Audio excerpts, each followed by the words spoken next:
Hello guys, welcome to our YouTube video today. My name is Aaron Odinlo. I'm Manager Legal Services and New Homes, and today I'm going to teach you on what to do when conducting due diligence before you buy a property in Abuja. Now the first thing you need to do is to make sure that the title of the property has been verified. So I just put it as verification of title documents. Now you need a lawyer for this, but what this means is that you're going to contact a lawyer to verify the title of the documents. Now the lawyer will take the document to AGIS, which is Abuja Geographical Information Systems Office, and then he's going to verify the title with them to make sure that certain things in the title rhyme.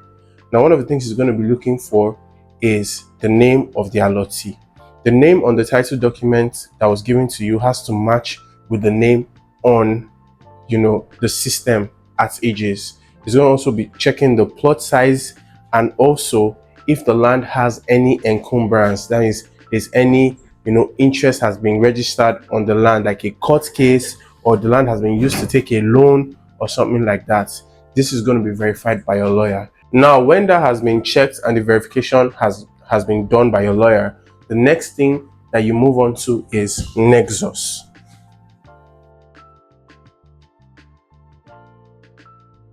Now, it's important to note in this video for me to say that these processes need to be done by a professional, most preferably a lawyer, because they have the experience to search out for things that you cannot necessarily see. So in doing this due diligence, you need a legal professional to guide you through the process. But I'm just giving you a pre-knowledge of the things that you need to ask so that you're not just in the dark about what needs to be done.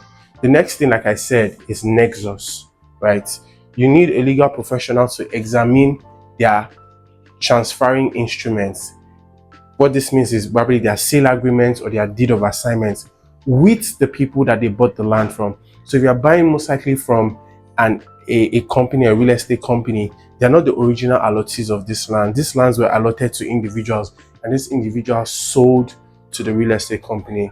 In some cases, this individual sold to somebody, that sold to somebody, and then sold to the real estate company. This is not bad, but your lawyer needs to establish a connection between all these people, and he needs to also examine the agreements that they all have. So if they are not, original allottee is Babalola and he sold to Tunde, the agreements between Babalola and Tunde has to be presented. If Tunde sold to Christopher, the agreements between Christopher and Tunde has to be presented before it then gets maybe to the real estate company. They also have to provide the agreements between themselves and most likely Tunde. So this is why Nexus is important. All those agreements, maybe not the original sometimes, but at least the photocopy, and a lawyer will be able to examine them to know whether these agreements are genuine, right? So after Nexus has been confirmed, the last thing that needs to be done, which is often overlooked, is investigating the company. Now, you want to make sure that the company you are buying from is reputable and the company you are buying from is really in the business of selling real estate. So you'll have your legal professional go to CAC, and then due diligence is done on the company to know whether this company is an active company, to find out who are the directors of this company. Those things are important before you make a buying decision, making sure that the company is actually an active company registered with CAC.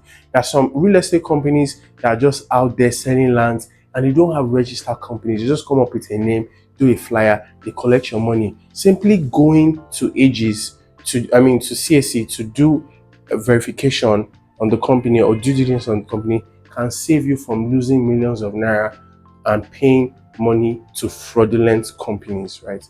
Another thing that you need to also do in this buying process is make sure you pay to the company's account. Do not pay to any other account other than the company's account that has the company's name, right? And it has to be a corporate account. So these are basically just a preamble of the things that you need to know as a buyer who wants to make an informed decision before you buy a property in Abuja, especially properties being sold by real estate companies. I hope you learned something in this video. I look forward to teaching you something else in our next video. Thank you.